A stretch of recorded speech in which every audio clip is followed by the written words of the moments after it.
You are listening to KLRN Radio, where liberty and reason still reign. Most writers and radio show hosts know that to connect with your fans, you need to do more than just write books or record the latest podcasts. There are many different elements that go into forming an online platform, but there are also many hidden traps. To make matters worse, solid advice on how to survive the muddy waters is scarce. In the book Hidden Traps, I talk about some of the important issues of working with an online platform, highlighting traps that could put your physical or internet security at risk or be harmful to your reputation. Are your social media posts just links with a few disjointed words, making you look like someone who can't complete a sentence? Did your new website cost you more than you anticipated? Are you leaking your personal contact details across the web without even knowing it? Then you need Hidden Traps. Hidden Traps is now available in paperback and ebook from a variety of retailers, including Amazon, Barnes & Noble, and Kobo. Visit blackwolfpublications.com for more details. Do you need a car? Been shopping only to be turned down because of bad credit, low credit, no credit, bankruptcy, or divorce? Guess what? Today's your lucky day, because now you can buy a car, truck, or SUV, just about any vehicle. It's true. Bad credit doesn't matter. No credit doesn't matter.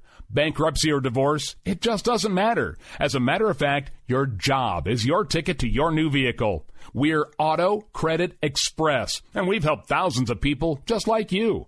Antonio H. told us, great company, got me connected, and the day I went in, I drove off in the car I wanted. 100% worth your time. Need a car? Get started now and drive off as early as today. Just text FINANCE, FINANCE, to 357-911 right now to get started. That's FINANCE, FINANCE, to 357-911. Auto financing the easy way. Text FINANCE to 357-911. KLRN Radio has advertising rates available. We have rates to fit almost any budget. Contact us at advertising@klrnradio.com.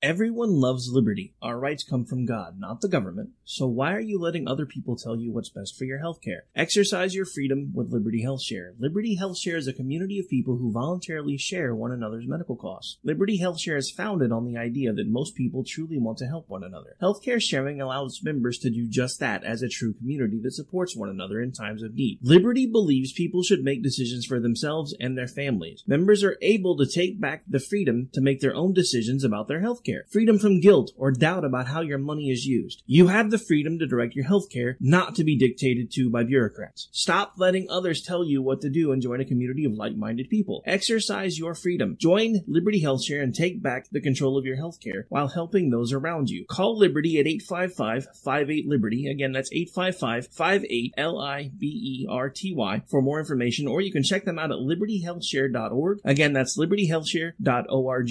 My son was in the Army back during Desert Storm, but even then he wanted an MBA. He looked at a dozen schools, but only one offered the online education and flexibility he needed while he was in a tent in Iraq. Grantham University. Turns out that Grantham's been delivering affordable, relevant college and advanced degrees for over 65 years. Heck, if they can deliver a quality education to a soldier in a tent overseas, think about the flexibility Grantham can offer you so you can earn your degree too. It doesn't matter how complicated or full your life is. If getting a degree is on your bucket list, you'll want to do what my son did. You'll want to call Grantham. Find out how easy it is to get started on your education so you can check that college degree off your bucket list. Call Grantham right now. 800-910-1370. That's 800-910-1370. Flexible, affordable, relevant. Call 800-910-1370. At St. Jude, a family never sees a bill at all. It's like the world has been lifted off of your shoulders. St. Jude Children's Research Hospital. Finding cures. Saving children. Learn more at stjude.org. Sometimes writers feel lost, unsure why a passage may not be working. It takes another set of eyes to help us nurture our writing into full maturity. At Black Wolf Editorial Services, we strive to enable writers to develop and grow, offering manuscript critiques and line edits through a mentoring editorial style. We also offer assistance on generating a writer's bio for your websites. Black Wolf Editorial Services, nurturing your writing into maturity. For a full list of services, visit blackwolfeditorial.com. You're listening to the Spark Radio Network, internet radio like you've never heard before. Innovation, creativity, and imagination are all said to begin with a spark. So fasten your seatbelt and take the ride of your life and listen for the spark.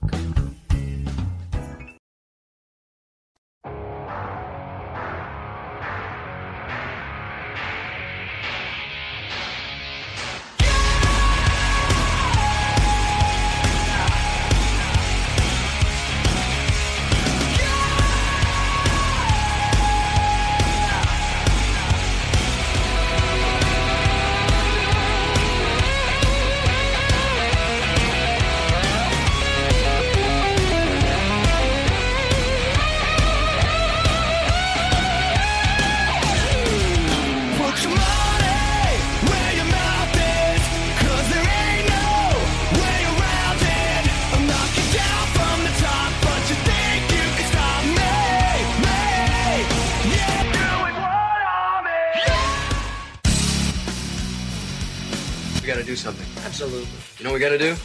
Toga party. Toga! Toga! Toga! Toga! Toga! Toga! Toga! Toga! Toga!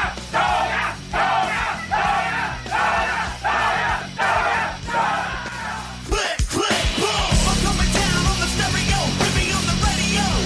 Click, click, boom! I want you to kill every gopher on the course. Check me if I'm wrong, Sandy, but if I kill all the golfers, they're gonna lock me up and throw away the key. Guess what day it is? Guess what day it is? Huh? It is Wednesday, which means it's time for Robinson to Write right here on KLRNradio.com. If you're just now tuning in, you've missed 3 of the 4 best hours of conservative talk radio anywhere. We kick off the night every Wednesday night at 8 p.m. Eastern with the Conservative Curmudgeon Radio Show. We roll straight into FUBAR. Now you're currently listening to the Robinson and Wright Show right here on KLRNradio.com. I am one half of the crew, Mr. Big Robinson. He is the other half, Mr. Dan Wright. Good evening, Mr. Wright, sir. How are you? Good evening, sir. I'm doing okay. How are you? I don't know. You know, we've been down for the last 2 days because a gopher took out my internet.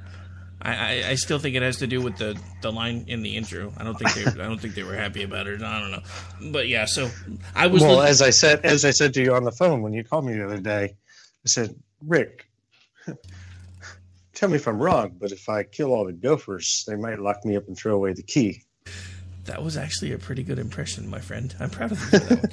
But yeah, so yeah, literally so Friday night the internet was acting weird, which turned out to be really good because the ladies that do Red Wine decided they wanted to push to this Friday. And then so over the weekend everything was all fine. I get home Monday and I have no internet. So I'm calling them and I'm like, look, and the thing I hate coming from the background I'm in, because you know I do IT stuff. I've had training in IT. I hate calling customer service lines because they're like, have you tried resetting your modem?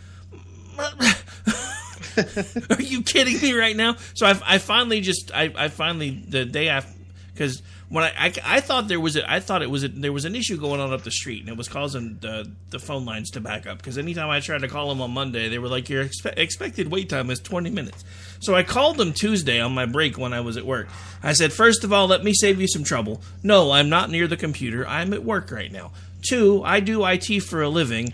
I just need you to tell me, can you see my modem? But sir, have you... No, that's not what... No. Can you see my modem?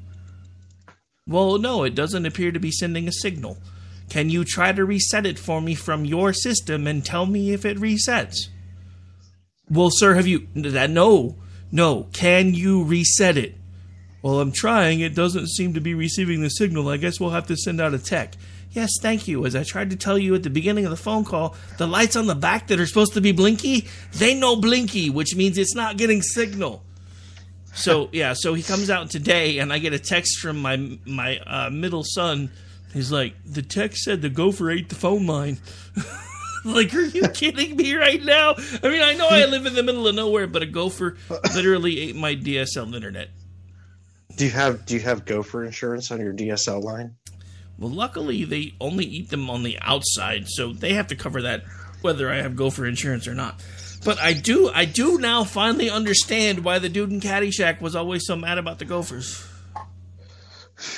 Yeah, I mean, and as far as the tech support calls, I mean, bad enough that they ask you if you've reset your modem, but try calling. I mean, it doesn't matter what cable company or whatever. I have DirecTV.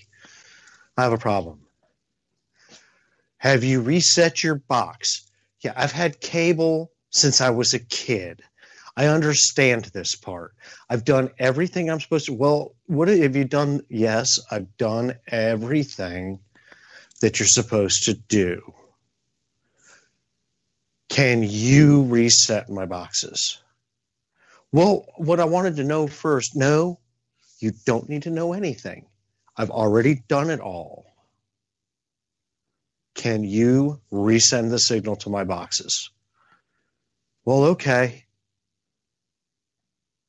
2 minutes later. Do you have anything yet? No. Okay. Well, then we're probably going to have to send a tech out. Exactly. It's the same thing. Like, have you reset your modem? Yeah, I've had internet since, there was internet. I've reset my modem. Dude, I've had it. This kid was young, so the first thing I thought about saying was, dude, I had internet when you were still in diapers. But yes. It drives me crazy. I mean, they're still doing, like on cable, they're still doing the, have you unplugged and unplugged your box? Yes. You got to go through the whole laundry list of what you're supposed to do, even though you've already been through it 1,000 times. But now, granted, right now I'm bashing the customer service guy, but I used to do that gig. You would be surprised the number of people that don't do anything before they call you. They're like, I have searching for satellite signal on my box. What do I do? Have you tried resetting the receiver yet? Well, no, I didn't know if I should do anything until I talked to you. Okay, so there's a little panel on the front of your box. Flip it down for me. You see the little red button right there? Go ahead and press that for me and tell me what happens. It says it's resetting. It says it'll take about 5 minutes to finish reprovisioning. Okay, so let's see what happens when it comes back on.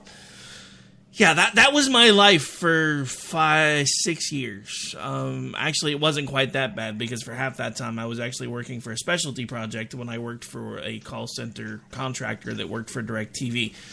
My favorite escalated call I ever took when I got promoted to supervisor, dude was calling complaining because his DirecTV didn't work because he paid his DirecTV bill instead of paying his electric bill and they cut his electricity off. So he wanted me to refund the money that he paid for his DirecTV bill so that he could get his electricity turned back on. I'm like, sorry. Brilliant. I can't do that. No. I do not have the authority to do that. And even if I did, it's not my fault if you're a dumbass, was what I was thinking. I couldn't say that out loud. But that's actually one of the reasons why I like doing this, because I can say what I want. Nobody can yell at me, at least until I start the new station in about 10 days. I might get yelled at over there. I don't know, but we're going to try it anyway. So where you want to go first? Because it's not like there's a shortage of things to talk about. Well, I had a little experience this week on social media with the... Wait, you had an experience on social media? Are you sure? With the and a few of the people that you and I know did with the...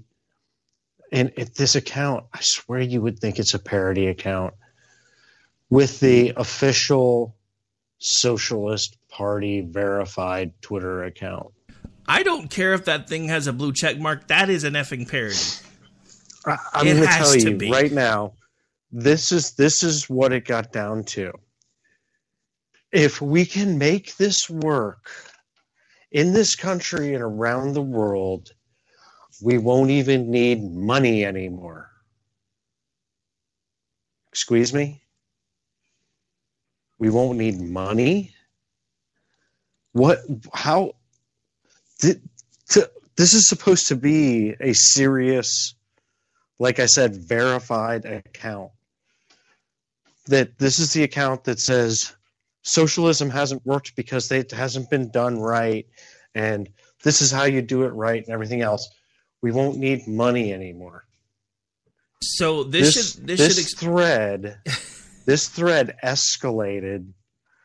I mean, amazingly on our side of it, to where it came down to someone telling me, it was going through what would become money. My first one was money will be ammunition, and he who has the most will have everything they want. And then somebody said liquor. And I said, yes, that's it. I'm going to have lots of guns, lots of ammunition, a really fast car, and a couple stills in the mountain. And I am going to be the moonshine mogul. Yeah, I actually remember that thread because I actually quote tweeted them with a typo on purpose just to see if they caught it. I just what people think socialism is, I mean, it's scary to me. They after watching what happens in the world, now people will go, yeah, but look at France is socialist. France really isn't socialist. France is a capitalist country. They are a capitalist country. All these European countries that they say socialism is working in are capitalist countries. Canada is a capitalist country. They have some socialist-leaning programs, but they're not socialist. I was going to say, if you look at it from a pure economic standpoint, I know because I just finished taking the class, most of our economies today are actually what would be considered a mixed economy because they actually have a little bit of both. The ones that tend to blow up in our faces are the ones that start leaning too far towards socialism. Correct. Look at France. Yeah, look at France. What is going on in France right now? There's a revolt going on in France. You won't see it on mainstream media because mainstream media does not want you to see it. There are daily riots in France. Daily. And the riots are against what France is doing that leans socialist. Controlling fuel. That's the main thing that's causing the problems in France is government control of fuel. It started with what is basically France's almost what's their Teamsters. It's truck drivers and dock workers and stuff like that, because when fuel control happens, it affects their jobs. Okay. That's why you see the rioters all wearing high-vis vests and stuff. They're all wearing their work clothes. Okay. That's...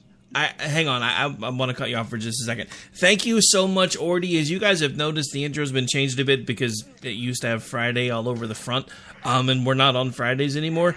I've been thinking of something that I could mix in over the opening of the front of the intro now, and Ordy, you just solved it for me. I'm going to get a bunch of audio from Coneheads. Thank you. Thank you very much. But anyway, sorry, I didn't mean to interrupt. I just had to get that. Oh, no, that's fine. Hey, you can interrupt me with Ordy anytime. Oh, but yeah, I just. But it's what people don't get. You know, it's the socialist leaning, almost communist leaning stuff in France that is causing this uprising. And again, look at how can these people not look at Venezuela and realize it doesn't work? People don't want to be controlled by the government. Even the people now that think it's a great thing, the more you lean towards it, the more they're going to go, wait a minute, this is a mistake. People do not want to be told what to do. People, there may be people that want the government to give them stuff and want the government to take care of stuff for them. But what happens when the government takes care of stuff for you? Then they tell you what to do, and they tell you what to do with it, and they tell you how you can use it, and they tell you everything. And that's when the people that think this is a good idea start going, wait a minute here. And that's what's happening in Venezuela. Because they're going, well, wait a minute here. We don't have any food. We don't have any fuel. We don't have clean water. And the reason you don't is because what happened? How many companies left Venezuela in the last 5 years? Because the government started saying, international companies, the government started saying, well, wait a minute, we're taking over your factory. We're taking control of your factory. We're going to completely and totally regulate your factory. And companies said, have the factory, but we're out of here. You can have it. There, take our $20 million factory, because we'll lose way more than $20 million letting you regulate it. Here, have the factory. There, it's yours. Find another company to take it over. That's what happened in Venezuela. People don't understand that.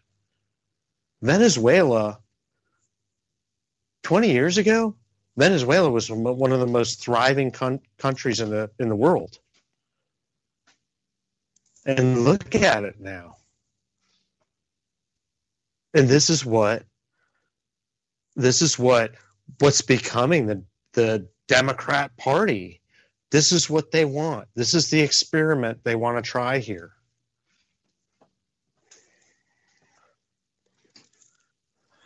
And that's the thing. They talk about this grand experiment, like we can, back to the moronic blue check mark. Which, if we're going to talk about blue check marks for a second, let me tell you when having a blue check mark lost all sense of relevance.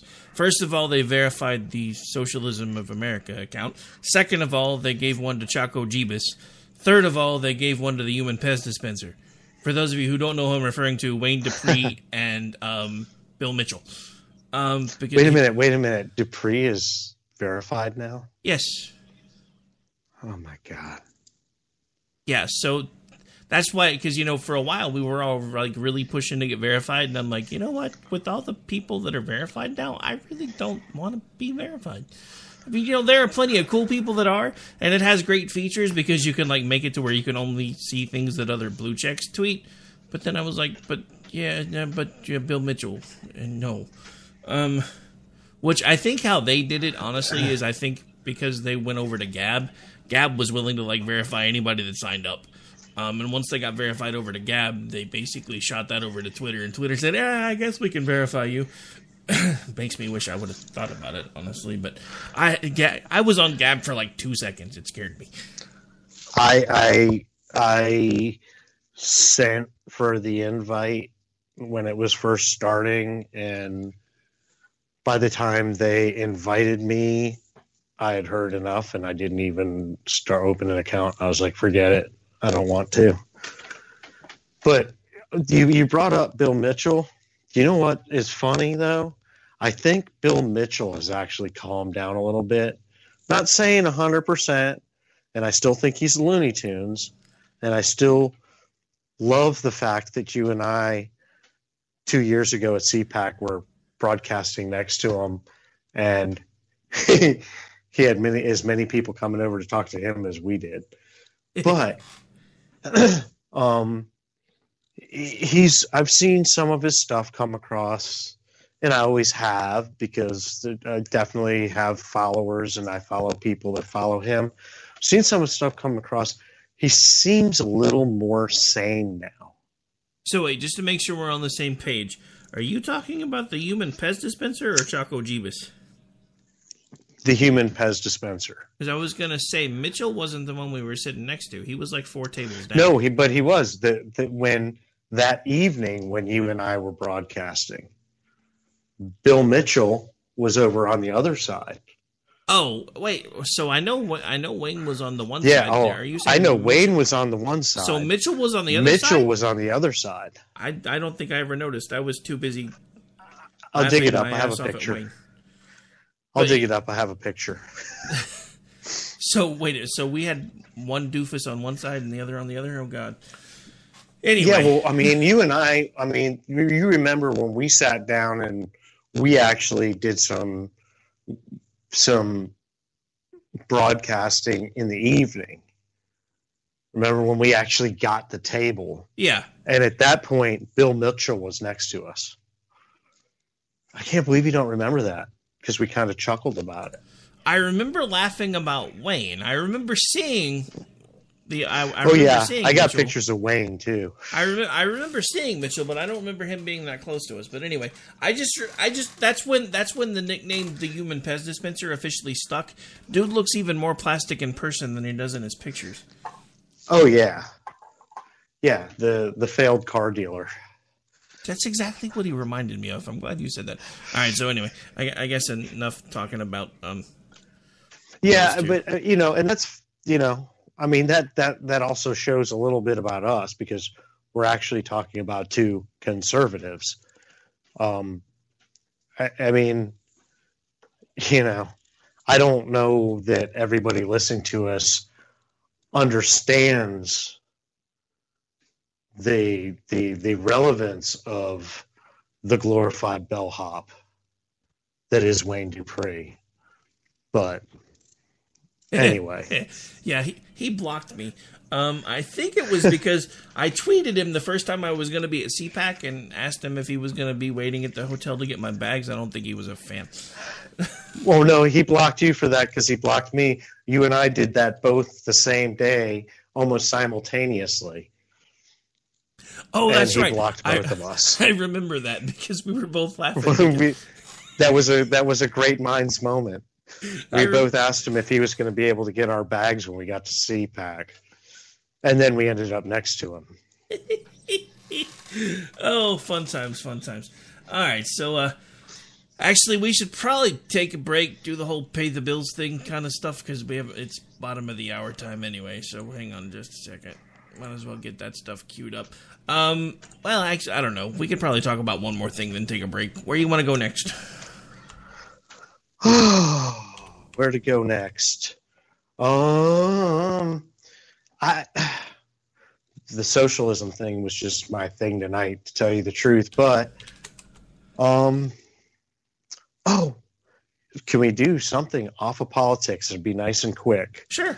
That's what she said. Our buddy G posted it on Twitter today. A story about a guy in Texas who his TV wasn't working right. So he decided he was going to crawl under his house to see if there's something wrong with his cable. And he saw a couple of rattlesnakes. Said, "Oh, I got rattlesnakes under there." So he calls a snake removal company, I guess you'd call them.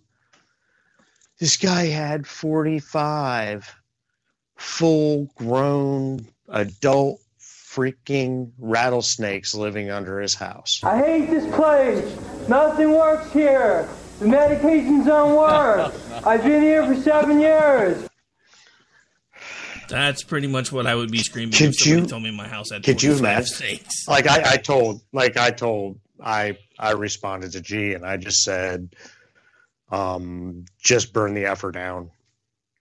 The end. Just burn it down. Yeah, how do you? But I mean, I don't know. I mean, I guess maybe you just don't notice them in your yard in the summertime or something. How do you end up with 45 adult rattlesnakes living underneath your house? It wasn't a big house. I mean, it was a stilled house with a crawl space. How do you end up with 45 adult rattlesnakes living under your house and you never notice a snake in your yard or anything? Yeah, I don't know, but on that note, because I really, really don't like snakes very much, we're going to take a break so I can go find some brain bleach. We'll be right back. This is the Robinson and Wright Show. We'll be back with you in about 3 minutes.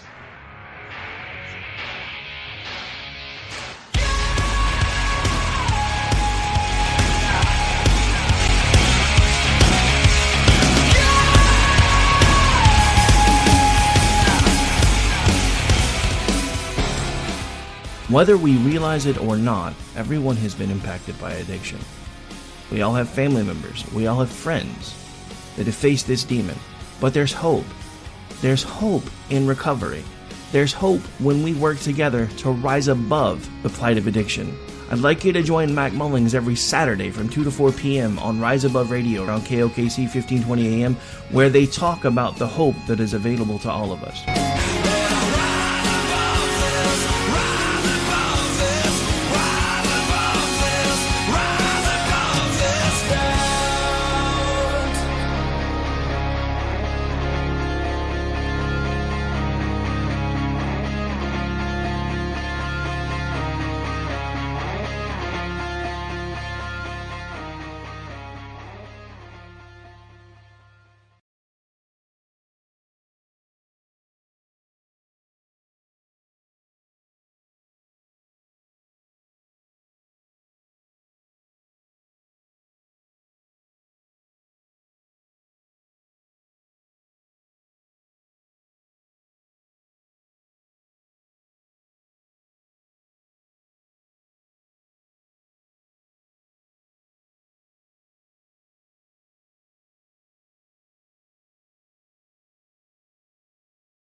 $20,000, you may be at the top of their hit list. So don't take your tax debt lightly, because it will not go away on its own. The IRS can seize your bank accounts, your home, and even shut down your business. Call our tax experts today at 1-800-783-0810 and let us deal with the IRS while you focus on your business. That's 1-800-783-0810. Again, that's 800-783-0810.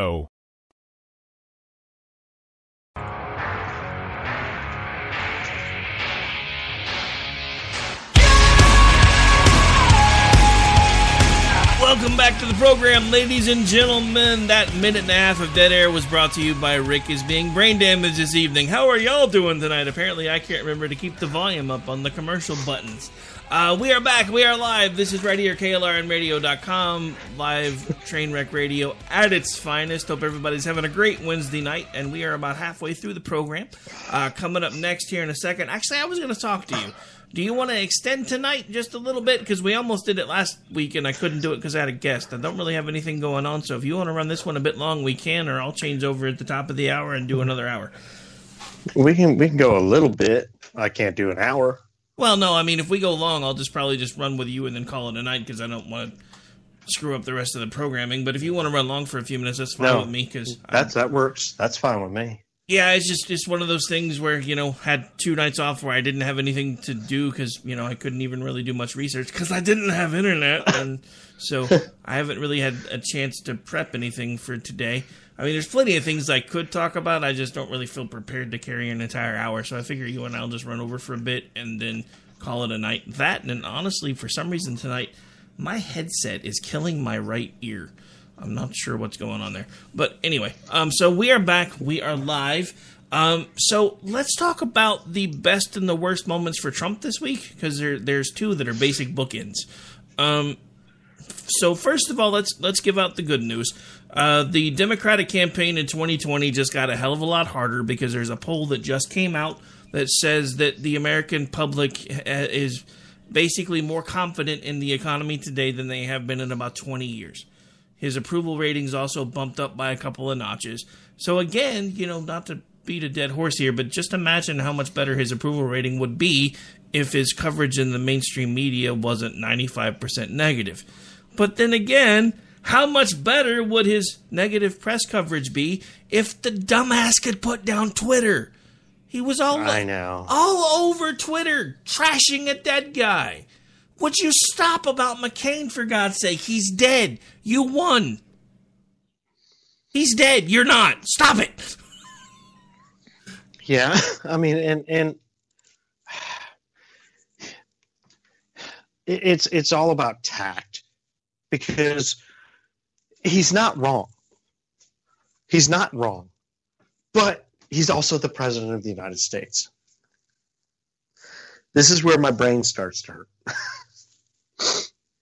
It's okay, man. All right, you're not wrong, but the way you do things is so wrong. I'm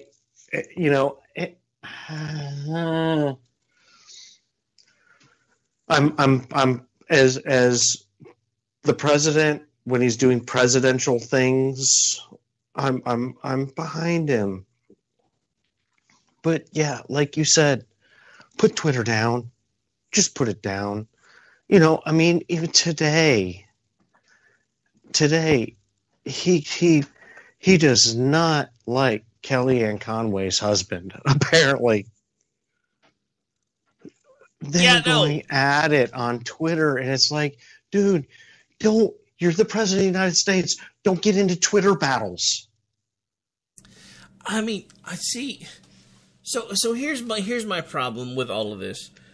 Because Trump is being who Trump has always been. And I understand that. But at some point, you expect the guy that is suddenly and apparently somewhat unexpectedly in the highest office in the land to suddenly maybe figure out that he should start acting like he's in the highest office in the land. And I'm not expecting him to be polished like JFK or even Barack Obama. But for God's sake, look, I'm not even that mad about him picking a fight with Kellyanne Conway's husband, because dude is still alive. Stop picking fights with dead people. It makes you seem even more small and petty than you already seem to most of America. Yeah, you're right. And I just put Twitter down. I mean, seriously, if I was one of his advisors right now, I'd be like, look, dude, if you do not put your phone down between the hours of about 7 a.m. in the morning and 3 a.m. the following morning, you and I are going to have huge problems, because all you're doing is making things worse. Because every time there's any ounce of positive news that is unrefutable, that they would have to talk about, he has to do something completely stupid on Twitter. Yeah, I mean, there was even, I can't remember his name. I mean, he's a liberal, quote-unquote, journalist. But, I mean, he had a tweet today that was just absolutely hilarious. And it basically said, every time Trump and Kellyanne's husband get into it on Twitter, and it was a gif of a guy dumping kerosene all over a big old freaking bonfire and then blowing everything up and catching a whole field on fire. And he's right. He's right. What? Dude, you're president of the United States. How much more attention do you need? How much more attention do you need? I mean, you're the president of the United States. And you don't need any more attention. You don't. And it goes back to this. Every time I point out the 95 to 97% negative press coverage, I have a liberal friend of mine who I used to do a show with, who always points out most of that is Trump's fault, because They're doing Twitchy. They're grabbing his tweets and they're talking about him, and it's making him look even more stupid than he already is. But you can't really say anything about it because they're his own words. I don't understand it. At this point, for him to have been in office for as long as he's been now, some of this should have been sinking in by now. That you do not have to respond to everybody that tries to goad you on Twitter. You do not have to respond to everybody that calls you a name. You don't. Even if you, Trump the businessman, have to, Trump the president shouldn't need to, because you already have a dream job that most of us dream about as children. One of these days, how many of us have said that when we were 4, 5, 6 years old? First time we see a president on TV, that's going to be me someday, Mom and Dad. Most of us are wrong out of our mind. This dude actually pulled it off, didn't think he was going to be able to do it, still managed to do it, and he still can't just get out of his own way sometimes, and I don't understand why. Yeah, you look at the guy. Okay, he's wealthy beyond most anybody's possible dreams. He's a TV star. And now he's president of the United States. And he's picking Twitter fights. And it just let it roll off, dude. Just let it roll off. You're president of the United States. Just let it roll off. Let them be jealous. Let them be jealous. It's okay. Because that's exactly what a lot of it is. I mean, and that's just like, the whole thing, that Trump said, well, the only reason Kellyanne Conway's husband's mad at me is because I didn't give him a job. And now he's making her look bad because he's always trashing me. I'm like, that doesn't have, why does everything, that's the other thing. Why does everything always have to do with you? Not everything is about you, Mr. President. Yeah, I mean, so what? Maybe the guy's a dick. All right, let him be a dick. Let him look like the dick. He's making you look like the dick. I think you're just saying that because you want to say dick over and over again. I'm just fine. But anyway, no, I mean, I agree. I mean, he needs to figure out that there are certain fights that you do not have to pick. There are certain things that you do not have to respond to because you don't need to anymore. You already won the argument. You did something that nobody thought you were going to be able to do. Everybody discounted you. Even me. I didn't vote for you either time. And you still have me most days talking about what a good job you're doing because you're actually doing the things that you said that you were going to do. Do I like the way you get some of them done? No. Do I like the fact that now that the Republicans are in power, they're not really nearly the fiscally conservative folks that they once pretended to be? No. But at the same time, you are still getting done a lot of the things that you said you were going to do.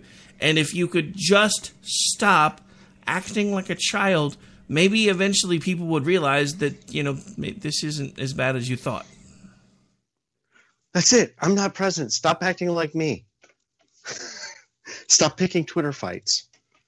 Dude, I don't know, because see, you've never really been anybody to pick a Twitter fight, but you'll be the first one to jump on a grenade if somebody else is in the middle of a Twitter fight, for sure. Yeah, that's part of my problem. Yeah, and you will do it even though the people that are involved in the Twitter fight are DMing you going, dude, just stop. You're going to get suspended again. No, F these people. They shouldn't be messing with you. And the next thing you know, you're suspended. And they're like, we told you not to do that. I mean, but I'll be honest with you, though. I've even gotten, not necessarily suspended, but I've gotten a nice, week-long timeout defending somebody that I normally wouldn't defend just because I thought people were being a-holes. So, yeah, I guess I'm just a nice guy. I'm just a softie at heart. Yeah, I don't know if I'd go that far, but you are an Irish guy who likes to pick fights. Yeah, well, yeah, but like you said, I don't always pick the fight. I just kind of jump into it and push it in my direction. I don't know. Actually, I used to really like to do that too. That's actually how I got Dana to start following me. That's a guy. I'm sure you know the name. I'll just go first names. friend of mine, and I think he's followed you. He's really not on Twitter anymore. Jared, he and I, if you remember, and I'm going to use a bad word here, but hey, it's his name. It was his name on Twitter, Ichabod Fuckster, who couldn't stand Dana and Chris and always went after him and was going after him real hard. And Jared and I jumped in and we tore him up. And we each DM'd each other almost the exact same time and said, "Oh my God, Dana just followed me." Yeah. But that's me. I never really start the fights. I just like to go in and try to finish them. Yeah, you sound like Ordy in chat. That's like me. I don't look for Twitter fights; they just appear. Yeah, they just cross my path. Yeah, the funny thing is, when Dana wound up following me, it was one of those times where everybody was just giving her all kinds of crap again. It was when that ad came out. Hang on a second. I hear doggies. Yeah, apparently my brother-in-law's coming home, so now my dogs are freaking out.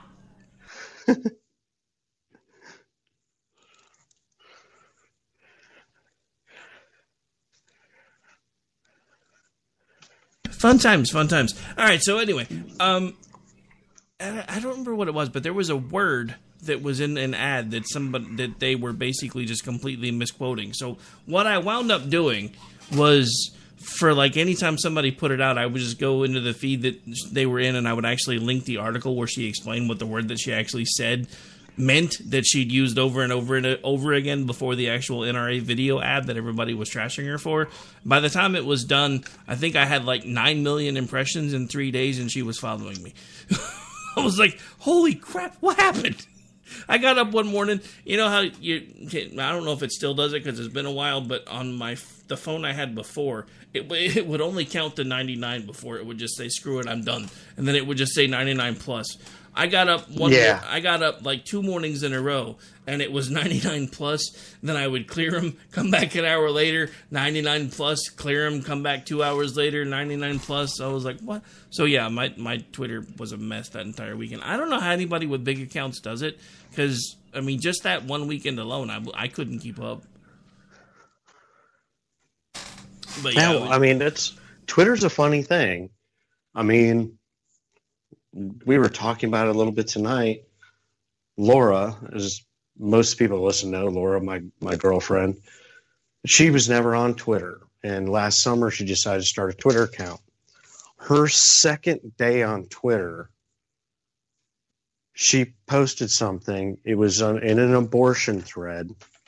She posted something, and by the next day, she had like 3,000 retweets and was featured in Twitchy. Her second day on Twitter. Yeah. See, that's just showing off. Oh, she didn't. I mean, we were sitting there. She had her phone. She'd never been on Twitter before. And her notifications were on audio. So she's like getting retweeted or liked like every 30 seconds. That's funny. I was just like, okay, we need to figure out how to turn this off on your phone. But Twitter's weird. Yeah, I don't know. It's one of those things where it is really odd. It's like lightning in a bottle type thing, because it's like every once in a while you'll just catch something just right where you'll get picked up. Like, I think I can count the number of times I've been on Twitchy on one hand. But then again, I mean, I use Twitter a lot, but most of the time if I'm on Twitter, it's usually, talking in DM groups or promoting stuff for the station or for KOKC or talking to you guys. So, I mean, I don't do a lot of stuff on Twitter, but it's like every once in a while, like on the station account. I think the most fun I've had lately is with the station account. I came up with the crazy idea of kind of giving the station account the perspective that the server actually has artificial intelligence, and I've been like trash talking people from the perspective of the station. That's been kind of fun. Well, yeah, I mean, it was just like, it was funny watching Laura because, like I said, she'd never been on Twitter before.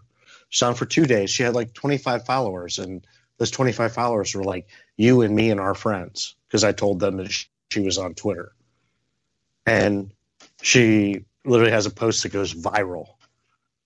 I mean, like 2,800 retweets in less than 2 days and a feature on Twitchy. And I'm like, whoa, this isn't normal.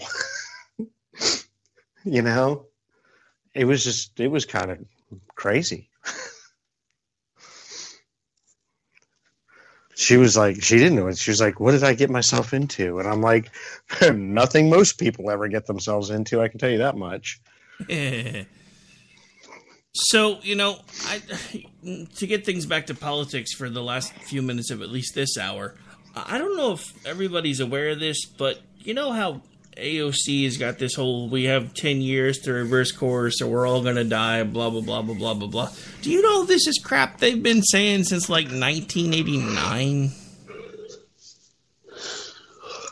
Well, I can tell you that,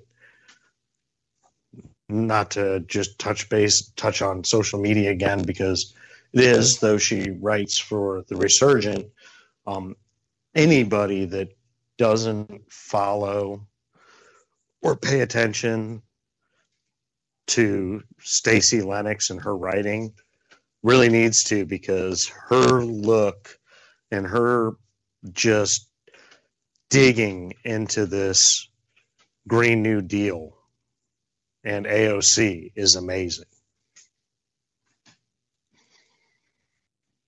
But yeah, so, you know, just to kind of give you guys an idea, because this, I didn't realize this until I started researching it, because everybody was telling me that a lot of the things that she was saying sounded familiar. So I did a little bit of research. The first time something like this came up that I can find in any recent records was in 1989. This is from the Associated Press. They relayed a warning from a UN official. A senior UN environment official says entire nations could be wiped off the face of the earth by rising sea levels if global warming trend is not reversed by the year 2000. The official was Noel Brown, director of New York office of the UN Environmental Program, who added shifting climate patterns would bring back 1930s Dust Bowl conditions to Canadian and U.S. wheatlands. Instead, U.S. and global farm production rose, and more than 1 billion people worldwide rose out of the extreme poverty due to economic growth. So this article continued to go on, and you know, you could tell that it was written in 1989, because he was saying things like, if we don't change now, then Canada's going to starve, America's going to starve, and because Russia's already doing things to combat climate change, then the USSR is going to be the new superpower, and they're going to have bumper crops while we're all starving, and there's going to be climate change refugees and all these problems. They've been saying this crap for 20 years. Over and over again. So in 1989, we were all supposed to be dead by 2000. By 2000, we were not supposed to have any polar ice caps by 2015. That was 4 years ago. We still have polar ice caps. Trust me, I know. Because even the flat earth people who are stupid enough to think the earth isn't round are going to visit Antarctica to prove that, one, the earth is flat, and two, we still have ice caps. So now she's doing it. And the thing that irritates me about all of this is she's got kids between the ages of 6 and 17 completely convinced that they're not even going to plan for a future because they're all going to be dead. Yep. And it's not really her. That's the thing. Oh, it's no, not really her. She's the meat puppet.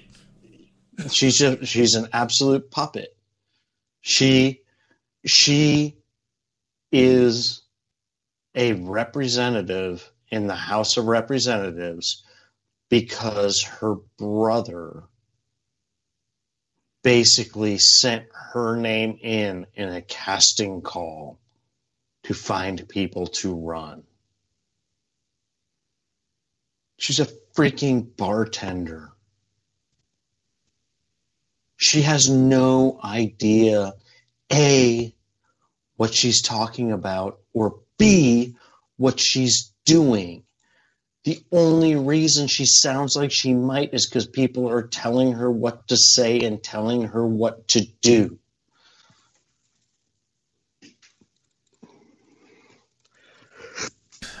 I don't know. I mean, dude. I mean, like I said, there's like 10 of these things.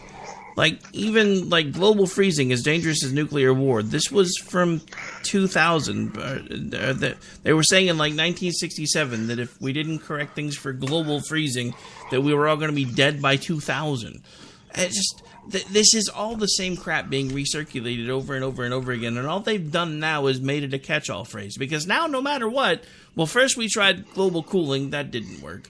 Then we tried global warming, and that didn't work. But if we call it climate change, then there's no way they can say we're wrong, because the climate's always changing. But that's the whole point, because you guys are talking about man-made climate change. The fact that we are arrogant enough to think that we could destroy an entire planet is insane. Because let's just say, for the sake of argument, there was a nuclear war tomorrow. Yes, we would be gone. The environment would be decimated for quite some time. But the Earth would still remain, and it would come back. So the arrogance that we could just completely wipe out an entire planet, especially with the technology levels that we have today, I mean, it's not like it's not like our moon's a cloaked Death Star. Well, yeah, and you even brought up a point earlier when you said that we will end up with a 30s style dustbin. Blah, blah, blah. Well, why didn't the world end when we had the 30s style dustbin in the 30s? It's called weather patterns. Okay, I live in North Carolina. About 7 years ago, we were in a drought. I mean, it was a drought. I mean, I live on one of the biggest... I live near one of the biggest man-made lakes, at least on the East Coast, Lake Norman. It's a huge lake. This thing is giant. And our drought was so bad that you drive over the bridge to the lake, over one of the bridges that go over part of the lake, and boats, big boats. I'm not talking about rowboats. I'm talking about big boats, like 20 to 25 foot boats sitting in the mud. Terrible drought. I mean, Charlotte had water restrictions. It was terrible. Right now, my yard cannot dry out. The water levels are the highest they've been in forever. Wait a minute, why aren't we still in the drought? If it's weather patterns, it's all it is. They use weather patterns to scare everybody. Oh my God, look, the Northeast just got 80 inches of snow this year, and blah, blah, blah, and last year was bad, and this coming year is bad, and then 5 years down the road, they go a whole winter with only getting a couple snowstorms. It's called weather patterns. It changes constantly. I mean, but they use it. They use it well, but they use it well with young people. I mean, when I was in high school, honestly, I was always pretty conservative. I mean, I was really almost an anarchist is what I really was. But, you see this, they talked about stuff like this back then. And, you when you're young and impressionable, you believe this stuff. And that's their goal. It's always their goal is to go after the young because they're not stupid. They know who's impressionable. They know who's going to listen. They know who to scare. They're not stupid.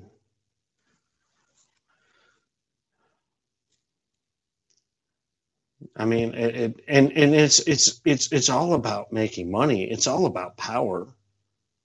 It really is. You hit it right there. It's all about power. It's not to backtrack to this crazy thing that G made me listen to on the first hour, and then Orty and Fu talked about it on second hour.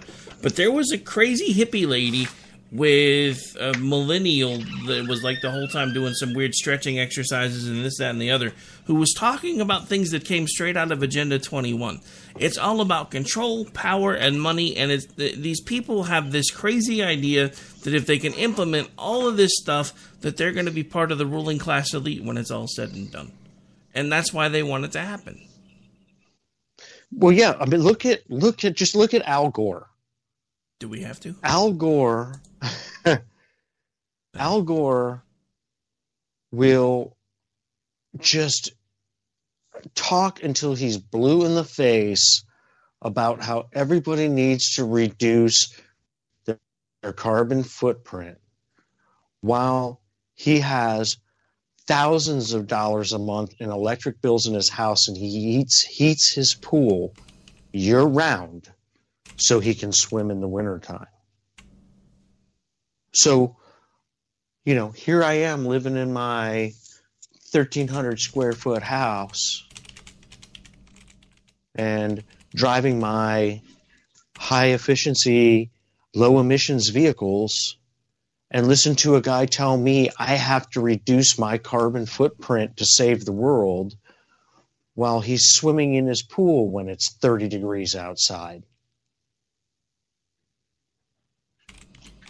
Really? No, he needs everybody to do this because he's making money off of it so he can afford to heat his pool when it's 30 degrees outside.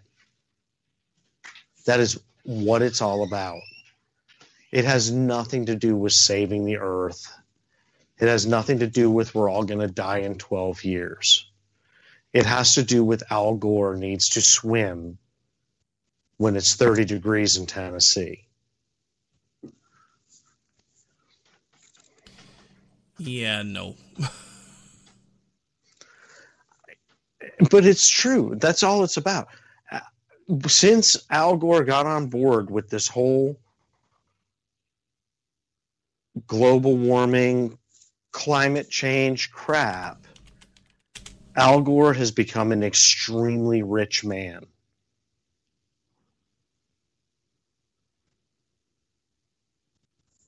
It should tell everybody something, but it doesn't. They ignore it. Yeah, I mean, there are all kinds of different signals that you can look for. The question is anybody paying attention? Let's face it, if people were paying attention, AOC wouldn't have gotten elected because she doesn't have an original thought in her head.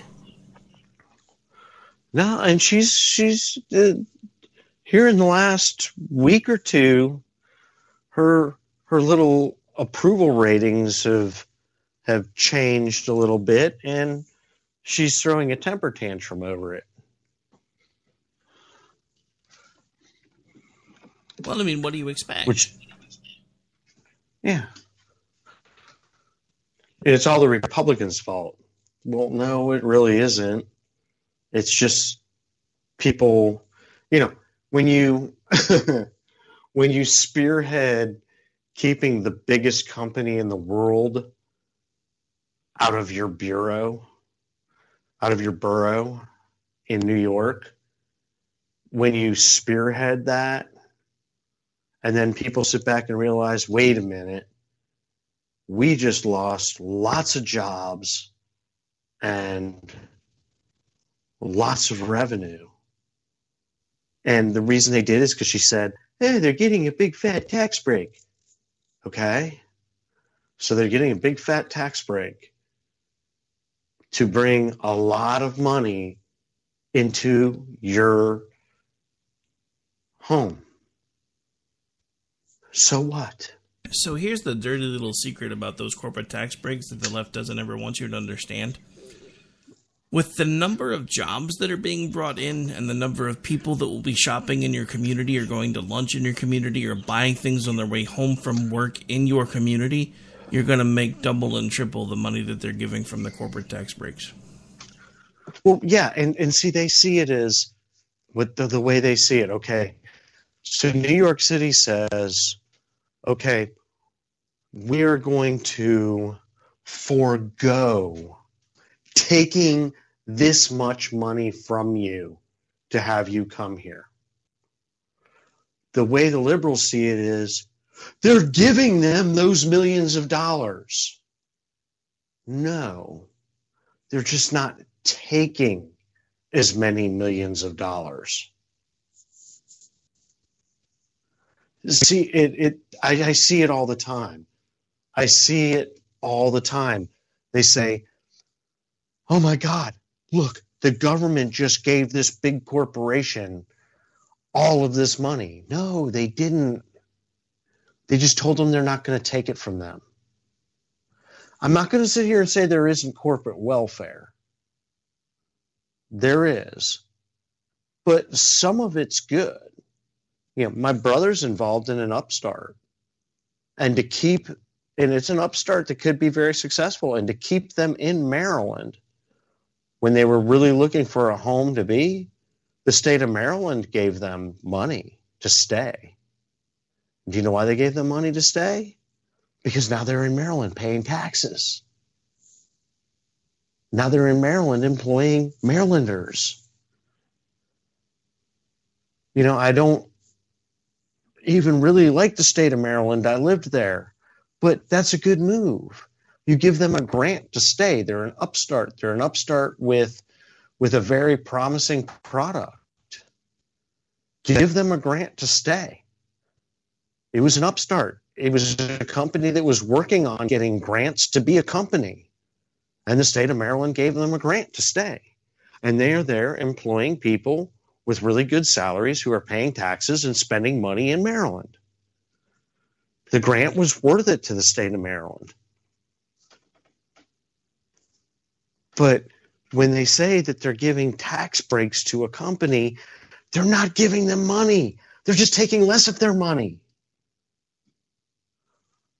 Yeah, because they're taking less of their money to improve the economy. Yeah, let's be clear for anybody that might be listening in the New York City area tonight. Amazon still has all the same money they had before they were coming to your town. Yeah, so, you didn't hurt Amazon. You didn't hurt Amazon at all. The only people you hurt were the people that needed the jobs. Right. Because you listened to a bartender. Puppets like AOC. You listened to a bartender. Yeah.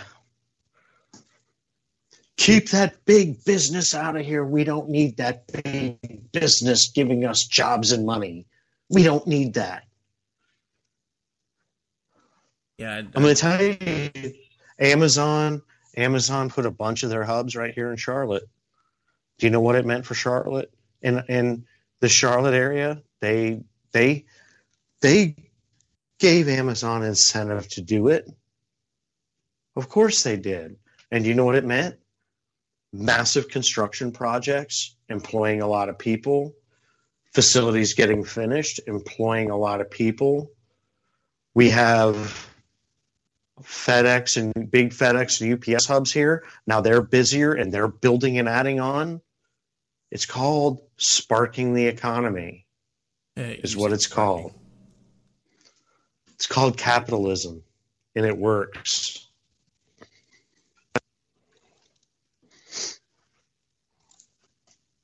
All right, so I know you said you didn't want to go too long, so I figure we'll give it about another 5 minutes. Anything else you want to talk about on the way out? Yeah, let's talk about CNN getting the Walter Cronkite Award for the Dana Loesch Sheriff Israel Town Hall, that debacle.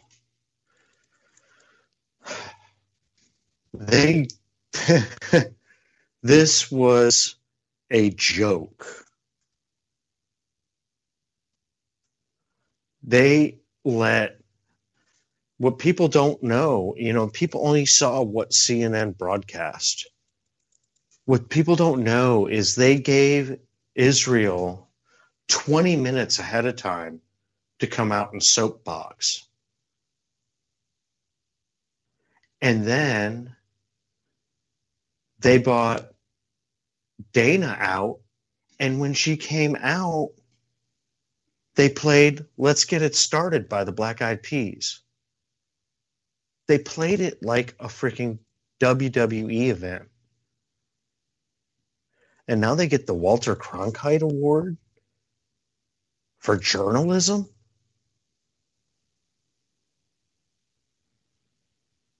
Dana had her life threatened in that venue. She was there voluntarily.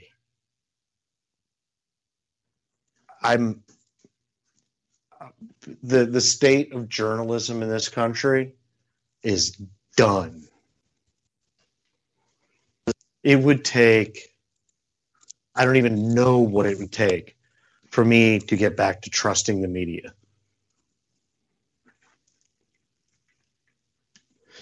They absolutely bamboozled Dana and sent her into a gauntlet. And they get some massive journalism award for it. It's disgusting.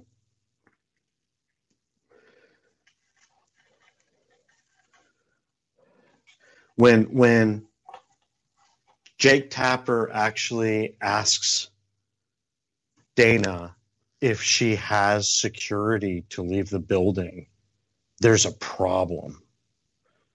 They got the crowd so worked up against her that they were chanting at her, yelling death threats at her, telling her that she's a child, that she endorses the killing of children. And this gets the Walter Cronkite Journalism Award? Really?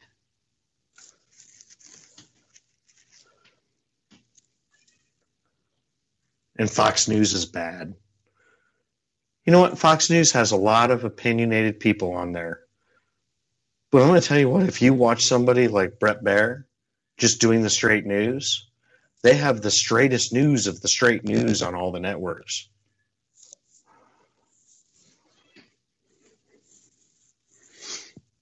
Yeah, I don't know. I mean, Fox News has been doing some weird stuff lately.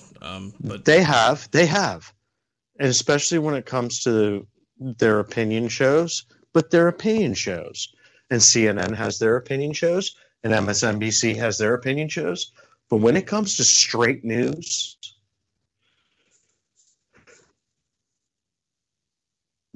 when you watch MSNBC or CNN, their straight news is completely biased. Fox's really isn't. I don't really watch it that often, but when I do catch it, it's just news. They just give the news. Yeah, and honestly, no, I mean, nobody else really does. Yeah, I mean, I agree with that. I don't know. There's a couple things they've done lately that just haven't sat right with me. But, I mean, I don't really watch too many other news outlets anymore because I'm usually too busy doing other things. I've gotten to the point where I get most of my news online. So that's what I do. I don't watch Fox News either. But even at the tail end of what I did, I was just pretty much watching it for news. I didn't watch any of the opinion shows. I mean, I'd watch Gutfeld, but I watched that more just to laugh. But I mean, I can't tell you the last time I watched Sean Hannity. I mean, really? I don't know. Hannity lost me during he's insane. Hannity lost me during the election. I used to. He lost me. Yeah, he lost me before the election. Honestly, Hannity really almost lost me when it wasn't Hannity and Combs anymore. See, I still watched him for a while after Combs left. It's just, I don't know. I think this happens with a lot of folks, and that's why I've always told people, if you start hearing me do this, please let me know. There comes a time when I think, especially for the folks that do shows by themselves, they get so used to the sound of their own voices and the things that they're saying that they start believing their own press. It's happened now, as far as I'm concerned, with Michael Savage, Rush Limbaugh, and Sean Hannity. Because they've gone so far into their ideology that they're basically jumping the shark. It's not really about the message anymore, it's more about the messenger. And I have a huge problem with that. Yeah, you're right. And there was a time where I listened to Hannity every day on the radio. And he was good. But then it became, and it was pretty much the time when Hannity and Combs was done. It became all about Sean, and I was like, you know what, I'm done with this. And yes, I used to listen to Michael Savage, and he used to be great. And the one guy that, I haven't really paid a whole lot of attention to in a while that I used to really love was Glenn Beck. Glenn Beck did a great radio show. His radio show was fantastic, and it wasn't all politics. That's kind of why I liked it. He did a lot of, during the football season, he did a lot of football talk, and I liked Glenn Beck. He got a little bit Glenn Becky, I'll just put it, like Sean gets a little bit Sean Hannity. But Glenn always had a great show. But I think you're right. I think they do a show on their own. It's kind of what I like. I do occasionally, and I don't get a chance to listen to that much radio during the day. I will catch Dana when I can, but Dana keeps it interactive in her studio. It's not just all about Dana. She keeps it interactive. There's always a discussion going on. And it isn't, her show also isn't always politics. Sometimes it just gets into, everyday life, which is kind of cool. I like that. I hope she keeps doing it that way. All right, so in closing, because we're going to wrap here in just a second, I posted this to the station's Twitter feed, but I'm going to share it here because it's really kind of scary how accurate it is. So I'm just going to read this to you. I told my son, you will marry the girl I choose. He said no. I told him she's Bill Gates' daughter. He said okay. I called Bill Gates and said, I want your daughter to marry my son. Bill Gates said no. I told Bill Gates my son is the CEO of World Bank. Bill Gates said okay. I called the president of World Bank and asked him to make my son the CEO. He said no. I told him my son is Bill Gates' son-in-law. He said okay. Politics in a nutshell. Yeah. Wow. That's pretty good. So yeah. Wow, I need to try that. Just kind of wondering why I haven't thought of that. All right, so that's pretty brilliant, actually. Yeah, actually, it was kind of funny because all the comments I've been getting is, that's actually probably pretty close to how politics actually works. And it actually kind of is when you think about it, especially with some of the stuff we were talking about there towards the end. But since we're at about 20 minutes after, I promised I wouldn't keep you on for too long. So why don't you remind folks where it is that they can... Really quick, I wanted to add one more thing. Sure. Because you talking about that little post reminded me of something else I saw on social media today of this guy complaining about this woman. I forget where it is, but she used a relative's address to get her daughter into a better school, and she got arrested for it. She got arrested for some kind of fraud, because she lied on government paperwork or whatever. And this guy that was complaining about it, he's a liberal, and he's basically saying, and this woman is black. He's basically saying this is racism and this and that and the other thing. And all of these people, Hollywood elites getting their kids into school with money and being able to pick and choose and everything else. And I basically said, whoa, wait a minute, dude. Democrats are the ones that don't want school choice. He won't respond to me. But here's the thing. Democrats don't want school choice. But then Democrats will complain when Democrats get arrested for bucking the system and getting their kid into a better school. This is a problem.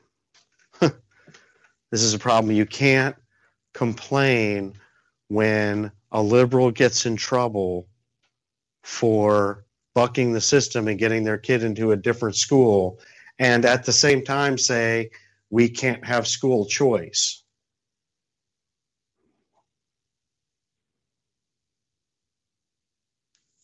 Just wanted to add that. Yeah, that was something I actually thought about at the beginning of the show and then forgot about until now. Isn't that the way it always works? All right, so why don't you remind folks where it is that they can hang out with you when you're not on the radio hanging out with me? You can find me on Twitter at Thelonious Irish, and you can find me on Facebook, Daniel Wright. You just got to find a picture of me and Laura. There's a few of us Daniel Wrights on there. Dude, yeah, so I didn't realize how many Rick Robinsons there were on Facebook.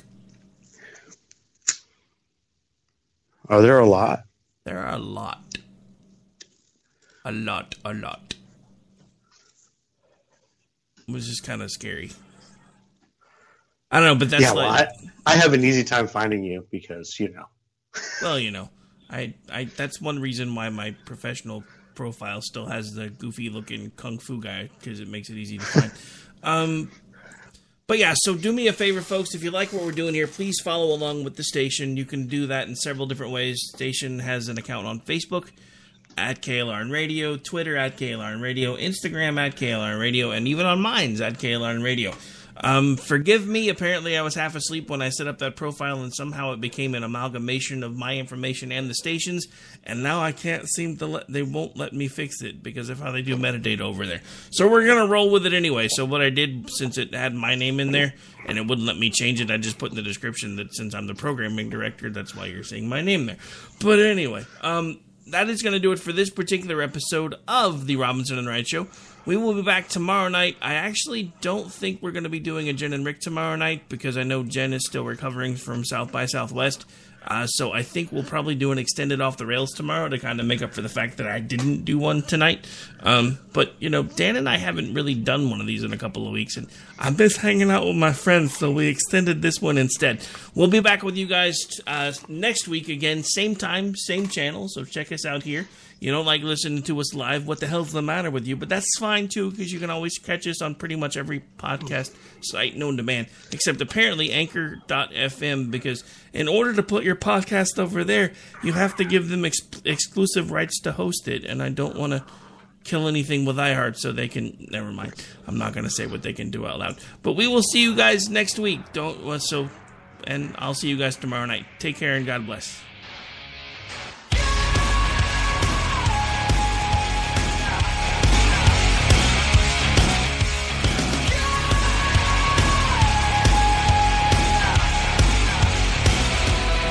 What? Over? Did you say over? Nothing is over until we decide it is. Was it over when the Germans bombed Pearl